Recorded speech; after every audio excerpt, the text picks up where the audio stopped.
நம்மள நிறைய பேர் 12th மேக்ஸ் குரூப் எடுத்து படிச்சுட்டு நம்ம படித்த மேக்ஸ் எல்லாம் லைஃப்பில் எங்கே தான் யூஸ் ஆகுது அப்படின்னு நிறைய டைம் புலம்பியிருப்போம்.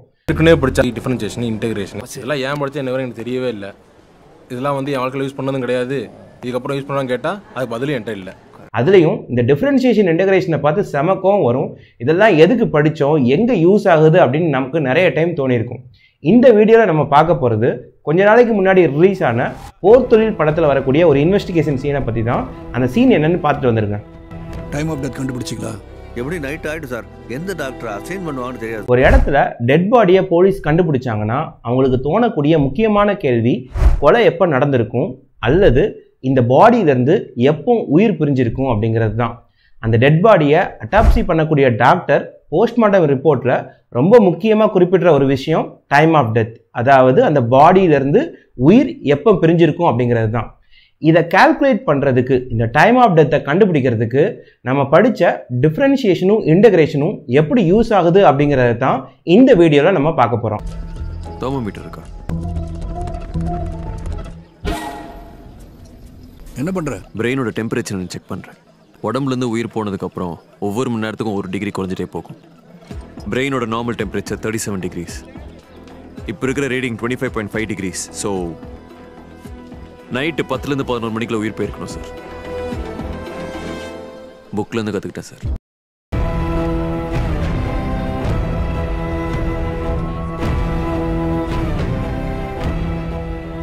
இந்த வீடியோவில் பார்த்தீங்கன்னா ஒரு பாடியிலேருந்து உயிர் பிரிஞ்சதுக்கு அப்புறம் ஒவ்வொரு 1 மணி நேரத்துக்கும் பாடியோட டெம்பரேச்சர் அதாவது உடலோட வெப்பநிலை ஒவ்வொரு டிகிரி செல்சியஸாக குறைஞ்சிக்கிட்டே வருதுன்னு சொல்கிறாங்க. இதை புரிஞ்சுக்கிறதுக்கு நம்ம யூஸ் பண்ணக்கூடிய கான்செப்ட் தான் மேக்ஸில் டிஃப்ரென்ஷியல் ஈக்குவேஷன். இந்த டிஃப்ரென்ஷியல் ஈக்குவேஷன் அப்படிங்கிறது எங்கேருந்து வருதுன்னா டிஃப்ரென்ஷியேஷன் இன்டெகிரேஷன்.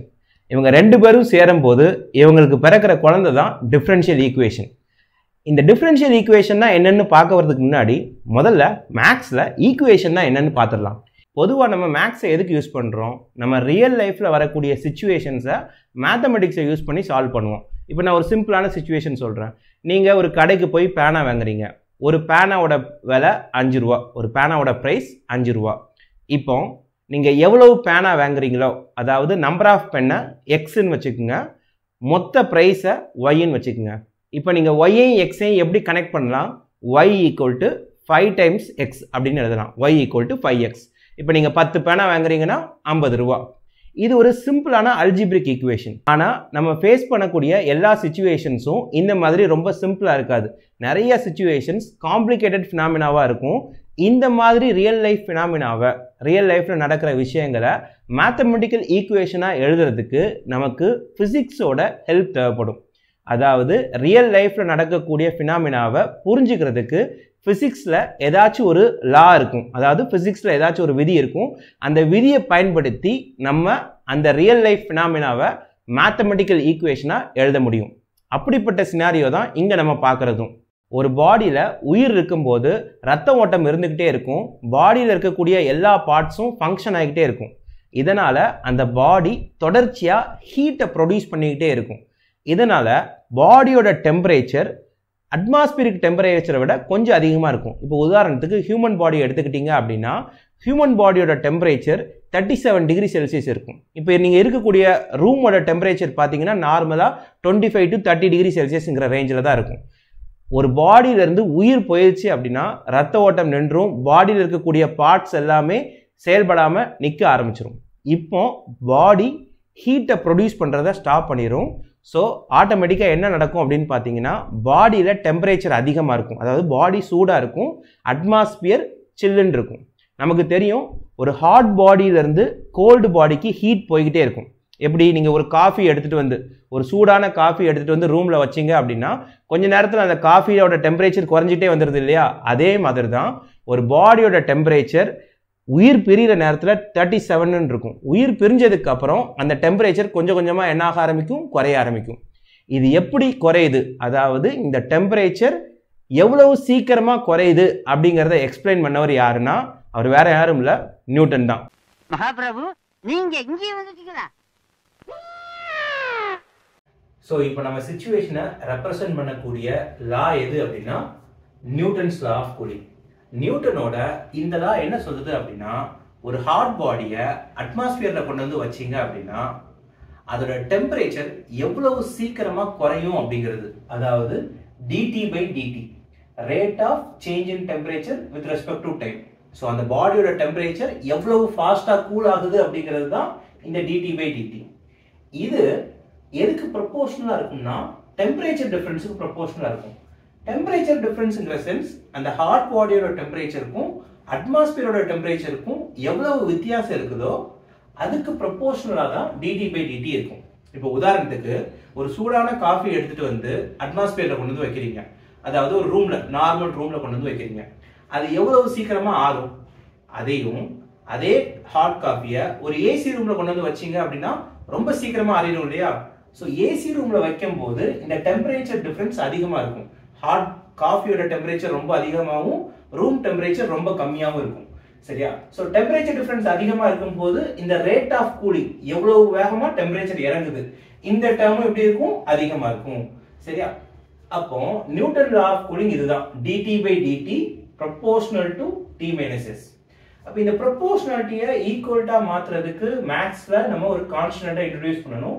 அந்த கான்ஸ்டன்ட்டை k ன்னு வச்சுக்கலாம். அப்ப dT/dt is equal to k into T - S. நார்மலா மேத்ஸ்ல ஈக்குவேஷன் அப்படிங்கிறது லெஃப்ட் ஹேண்ட் சைடுல ஒரு டேர்ம், ரைட் ஹேண்ட் சைடுல ஒரு டேர்ம் இருந்தா அதை ஈக்குவேஷன் சொல்லுவோம். அதுவே டிஃபரன்ஷியல் ஈக்குவேஷன் அப்படின்னா ஒரு ஈக்குவேஷன்ல இந்த மாதிரியான டெரிவேட்டிவ்ஸ், டிஃபரன்ஷியேஷன் வரக்கூடிய டேர்ம்ஸ் இன்வால்வ் ஆயிருந்துச்சு அப்படின்னா அதை நம்ம என்ன சொல்லுவோம், டிஃபரன்ஷியல் ஈக்குவேஷன் சொல்லுவோம். ஸோ இந்த ஈக்குவேஷன்ல டெம்பரேச்சர் டைமை பொறுத்து டிஃபரன்ஷியேட் ஆயிருக்குது. சரி, இப்போ நம்ம சிச்சுவேஷனை ரெப்ரசென்ட் பண்ணக்கூடிய டிஃபரன்ஷியல் ஈக்குவேஷன் இதுதான். இப்போ இந்த ஈக்குவேஷனை என்ன பண்ணணும், சால்வ் பண்ணணும். சால்வ் பண்ணணும் அப்படின்னா இந்த ஈக்குவேஷன்ல யாரை டிஃபரன்ஷியேட் பண்ணிருக்கோமோ, டெம்பரேச்சரை டிஃபரன்ஷியேட் பண்ணிருக்கோம் இல்லையா, இந்த டெம்பரேச்சரை என்னன்னு கண்டுபிடிக்கணும், இன் டர்ம்ஸ் ஆஃப் டைம்ல கண்டுபிடிக்கணும். இந்த டைம்ல இந்த டெம்பரேச்சர், டைம் கொஞ்சம் கூடுதா டெம்பரேச்சர் இப்படி ஆகுது, டைம் மாற மாற மாற டெம்பரேச்சர் எப்படி மாறுது அப்படிங்கிற ரிலேஷன்ஷிப்பை கண்டுபிடிக்கணும். அதுதான் ஒரு டிஃபரன்ஷியல் ஈக்குவேஷனை சால்வ் பண்றதுக்கான பர்பஸ். அப்ப டிஃபரன்ஷியல் ஈக்குவேஷனை எப்படி சால்வ் பண்றது, இங்க இந்த ஈக்குவேஷன் எப்படி வந்திருக்கு அப்படின்னா t-யை டிஃபரன்ஷியேட் பண்ணதுனால வந்திருக்கு. அப்ப இத பேக்ல கொண்டு வரணும் அப்படின்னா, t என்னன்னு கண்டுபிடிக்கணும் அப்படின்னா நீங்க என்ன பண்ணணும், இந்த ஈக்குவேஷனை இன்டகிரேட் பண்ணணும். ஒரு டிஃபரன்ஷியல் ஈக்குவேஷனை இன்டகிரேட் பண்றதுக்கு ஒரு சில ப்ரொசீஜர் இருக்குது. இப்போ இந்த டைப் ஆஃப் ஈக்குவேஷனை சால்வ் பண்றதுக்கு நம்ம என்ன பண்ணணும் அப்படின்னா, டெம்பரேச்சர் சம்பந்தப்பட்ட டேர்ம்ஸ் ஒரு சைடும், டைம் சம்பந்தப்பட்ட டேர்ம்ஸ் இன்னொரு சைடும் பிரிக்கணும். இதுக்கு பேரு வேரியபிள் செப்பரபிள் மெத்தட்னு பேரு. சோ இங்க பாக்கும்போது dt இந்த t - s இருக்கு இல்லையா, இத லெஃப்ட் சைடு எடுத்து வந்துருங்க. இந்த dt இது டைம், இது டெம்பரேச்சர், இது இங்க கொண்டு வந்துருங்க. So dt/t - s is equal to k into dt. ரைட்டா? சோ இத இன்டகிரேட் பண்றீங்க. இப்போ இன்டகிரேட் பண்ணிடலாம். ஏன்னா லெஃப்ட் சைடு ஃபுல்லா டெம்பரேச்சர் டேர்ம் இருக்குது, ரைட் சைடு ஃபுல்லா டைம் சம்பந்தப்பட்ட டேர்ம் இருக்குது. kங்கிறது கான்ஸ்டன்ட், sங்கிறது அட்மாஸ்பியரிக் டெம்பரேச்சர், அதுவும் கான்ஸ்டன்ட் தான். dt/t - s இன்டகிரேட் பண்ணீங்க அப்படின்னா இன்டகிரேஷனுக்கு நிறைய ரூல்ஸ், ஃபார்முலாஸ்லாம் இருக்குது. இங்க என்ன ஃபார்முலா வரும் அப்படின்னா, கீழ இருக்கக்கூடிய டேர்மை பாருங்க, t - s இருக்குது. இந்த கீழ இருக்கக்கூடிய டேர்மை டிஃபரன்ஷியேட் பண்ணா என்ன வரும், t-யை டிஃபரன்ஷியேட் பண்ணா dt, sங்கிறது அட்மாஸ்பியரிக் டெம்பரேச்சர் கான்ஸ்டன்ட், அதை டிஃபரன்ஷியேட் பண்ணா 0. அப்போ கீழ இருக்கிற டேர்மை டிஃபரன்ஷியேட் பண்ணா மேல இருக்கிற டேர்ம் வருது இல்லையா, t-யை டிஃபரன்ஷியேட் பண்ணும்போது dt. சோ இன்டகிரேஷன்ல இந்த ரூல் அப்ளை ஆச்சு அப்படின்னா, ஏன்னா மேல இருக்கிறது நியூமரேட்டர், கீழ இருக்கிறது டினாமினேட்டர், டினாமினேட்டரை டிஃபரன்ஷியேட் பண்ணும்போது நியூமரேட்டர் வருது அப்படிங்கும்போது நீங்க அதை என்ன பண்ணலாம், log of t - s ன்னு எழுதலாம். இதான் rule. So dt/t - s integrate பண்ணா என்ன வரும், log of t - s. logக்கு பேஸ்ல என்ன வரும், e வரும். இங்க kங்கிறது கான்ஸ்டன்ட், அதை வெளியே எடுத்துடலாம். dt-யை இன்டகிரேட் பண்ணா வெறும் t. இன்டகிரேஷன் பண்ணும்போது நமக்கு தெரியும் எப்பவுமே ஒரு கான்ஸ்டன்ட்டை ஆட் பண்ணணும். சோ இந்த log டேர்மை அந்த சைடு கொண்டு போயிட்டீங்க அப்படின்னா, log எப்பவுமே அந்த சைடு போச்சுன்னா logக்கு பேஸ்ல என்ன இருக்குதுன்னு பார்க்கணும். இங்க பேஸ்ல என்ன இருக்குது, e இருக்குது. பிகாஸ் இது நேச்சுரல் லாகரிதம். இந்த e அங்க போச்சுன்னா e power kt plus c. So t - s is equal to e power kt plus c.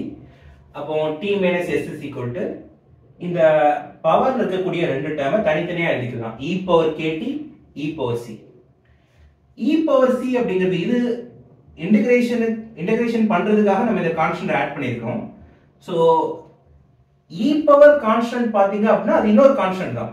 So நம்ம என்ன பண்ணிக்கலாம், e பவர் c சிம்பிளா இன்னொரு c போட்டுக்கலாம். ரைட்டா? அப்ப t is equal to minus s இங்க வந்துச்சுன்னா plus s, e power c c னு எழுதிட்டு s plus c e power kt னு எழுதிக்கலாம்.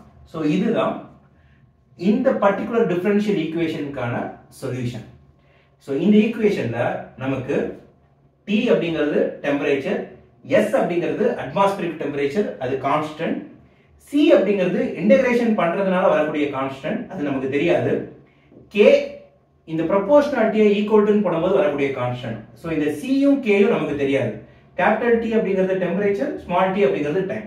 இப்போ நம்மளோட இன்டென்ஷன் என்ன அப்படின்னா இந்த ஈக்குவேஷனை நம்ம யூஸ் பண்ணணும் அப்படின்னா c என்ன k என்னன்னு கண்டுபிடிக்கணும்.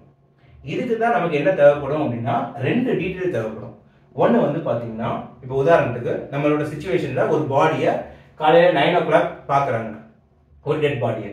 இப்போ 9 o'clock பார்த்த உடனே என்ன பண்ணுவாங்க அப்படின்னா அந்த டைமை இனிஷியல் டைம் 0 நோட் பண்ணிக்குவாங்க. அந்த டைம்ல பாடியோட டெம்பரேச்சரை மெஷர் பண்ணி வச்சுக்குவாங்க, அதை T1 வச்சுக்குவாங்க.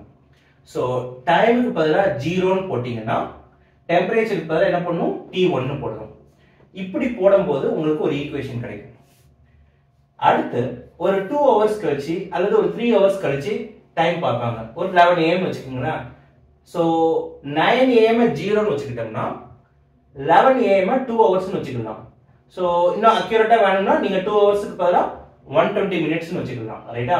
So t is equal to 120 minutes அப்படிங்கும்போது அப்போ டெம்பரேச்சரை நோட் பண்ணிக்குவாங்க. சோ 9 மணிக்கு பாடியை பார்த்த உடனே டெம்பரேச்சர் மெஷர் பண்ணுவாங்க, 2 hours கழிச்சு ஒரு டெம்பரேச்சர் மெஷர் பண்ணுவாங்க. சோ உங்ககிட்ட இந்த ரெண்டு டேட்டா இருக்கும். இந்த ரெண்டு டேட்டாவையும் நீங்க இந்த ஈக்குவேஷன்ல அப்ளை பண்ணீங்கன்னா c வேல்யூ k வேல்யூ கண்டுபிடிச்சிடலாம். சோ நம்ம கண்டுபிடிக்கிற c வேல்யூ k வேல்யூ அந்த பர்టిక్యులர் பாடிக்கு மட்டுமே உரித்தானது. Sங்கிறது அட்மாஸ்பியரிக் டெம்பரேச்சர். யூசுவலா எல்லா இடத்துலயும் atmospheric temperature more or less சேமா தான் இருக்கும். But c value k value எதை பேஸ் பண்ணது அப்படின்னா அந்த பர்టిక్యులர் பாடி எவ்வளவு வேகமா கூல் ஆகிட்டு இருக்குது அப்படிங்கறத இந்த c வேல்யூ k வேல்யூ நமக்கு ரெப்ரசன்ட் பண்ணும். சோ இந்த ரெண்டு டேட்டாவும் நமக்கு c and k வேல்யூவை கொடுத்துரும். இதை கொடுத்துருச்சு அப்படின்னா இந்த ஈக்குவேஷன் ரெடி ஆயிடுச்சு. ஏன்னா இந்த ஈக்குவேஷன்ல இப்ப நமக்கு எது மட்டும் தெரியாது, t கேபிட்டல் T. சோ நீங்க t ஐ சப்ஸ்டிட்யூட் பண்ணீங்கன்னா இந்த டைமை சப்ஸ்டிட்யூட் பண்ணீங்கன்னா என்ன டெம்பரேச்சர்னு தெரியும், அது டெம்பரேச்சரை சப்ஸ்டிட்யூட் பண்ணா டைம் கிடைக்கும். சரி, ஈக்குவேஷன்ல ரெண்டு அன்னோன் தான். ரைட்டா? இப்போ நமக்கு என்ன தெரியணும், டைம் ஆஃப் டெத், எந்த டைம்ல பாடியில இருந்து உயிர் போயிருக்கும் அப்படிங்கிறது. சோ இப்போ டைம் ஆஃப் டெத்தை நான் T1 வச்சுக்கிறேன். டைம் ஆஃப் டெத்ல பாடியோட டெம்பரேச்சர் என்ன இருக்கும்னா நார்மலா இருக்கக்கூடிய ஹியூமனோட body temperature 36.1 degree Celsius. So in and around 36 to 37 degree Celsius இருக்கும் எது பாடி டெம்பரேச்சர். அப்ப உயிர் போற டைம்ல பாடி டெம்பரேச்சர் இவ்வளவு இருக்கும். உயிர் போனதுக்கு அப்புறம் இந்த டெம்பரேச்சர் கொஞ்சம் கொஞ்சமா குறைஞ்சிட்டே வரும். சோ இந்த டெம்பரேச்சர் எந்த டைம்ல இருக்குதுன்னு கண்டுபிடிக்கணும். அப்ப டெம்பரேச்சருக்கு பதிலா 36.1 சப்ஸ்டிட்யூட் பண்ணா ஸ்மால் t என்ன வருதுன்னு பார்க்கணும். இங்க நீங்க இத ப்ரொசீட் பண்ணி சால்வ் பண்ணும்போது ஸ்மால் t வந்து நமக்கு ஒரு சே எக்ஸாம்பிள் இந்த T1 நீங்க கண்டுபிடிக்கிறீங்க. T1 எப்படி வரும் அப்படின்னா ஃபார் எக்ஸாம்பிள் -2.34 வருதுன்னு வைங்களேன். அதாவது -2 hours 34 minutes இப்படி வருது அப்படின்னா இதுக்கு என்ன அர்த்தம், நம்ம 9 o'clock 0ன்னு எடுத்துக்கலாம். இங்க ஆன்சர் டைமுக்கு எப்படி வரும் அப்படின்னா, ஏன்னா 9 o'clockல ஒரு டெம்பரேச்சர் இருக்கும். இந்த டெம்பரேச்சர் பாடி டெம்பரேச்சரோட கண்டிப்பா கம்மியா தான் இருக்கும். ஏன்னா உயிர் போனதுக்கு அப்புறம் டெம்பரேச்சர் குறைஞ்சிட்டே தான் இருக்கும். சோ அப்ப 9 o'clockல இருக்கக்கூடிய டெம்பரேச்சர் ஃபார் எக்ஸாம்பிள் ஒரு 13 இருக்குதுன்னு வைங்களேன். 9 o'clockல 30 இருக்குது அப்படின்னா சோ 9 o'clock முன்னாடி அது ஒரு 8 o'clock 7 o'clock 6 o'clock நமக்கு தெரியாது. சோ எந்த டைம்ல 36.1 டிகிரி செல்சியஸ் இருக்கும் அப்படிங்கறத நம்மளோட இன்டென்ஷன். சோ இந்த T1 எக்ஸாக்ட்டா கண்டுபிடிக்கிறது மூலமா இங்க என்ன வந்திருக்குது -2 hours 34 minutes. அப்போ 9 o'clock 2 மணி நேரம் 34 நிமிஷம் முன்னாடி. சோ பாத்தீங்க அப்படின்னா இத கழிச்சீங்கன்னா 6 hours 6 AM 24 minutes 6:24 minutes கரெக்ட்டா? ஏன்னா 9ல இருந்து 2 சப்ட்ராக்ட் பண்ணீங்கன்னா நமக்கு என்ன வரும் 7 வரும். ஸோ 1 ஹவர்லேருந்து 34 மினிட்ஸை கழிச்சோம்னா 60 மினிட்ஸ், 60 மினிட்ஸ்லேருந்து 34 மினிட்டை கழிச்சா 26 மினிட்ஸ். ஸோ 6:26 AM உயிர் போயிருக்கும். ஸோ இதுதான் என்ன டைம் ஆஃப் டெத். இப்போ இந்த ப்ரொசீஜரை ஆக்சுவலாக எப்படி பண்ணுறது அப்படிங்கிறத நம்ம ஒரு ரியல் டைம் ப்ராப்ளம் மூலமாக பார்க்கலாம். அதை அடுத்த வீடியோவில் நம்ம டிஸ்கஸ் பண்ணலாம்.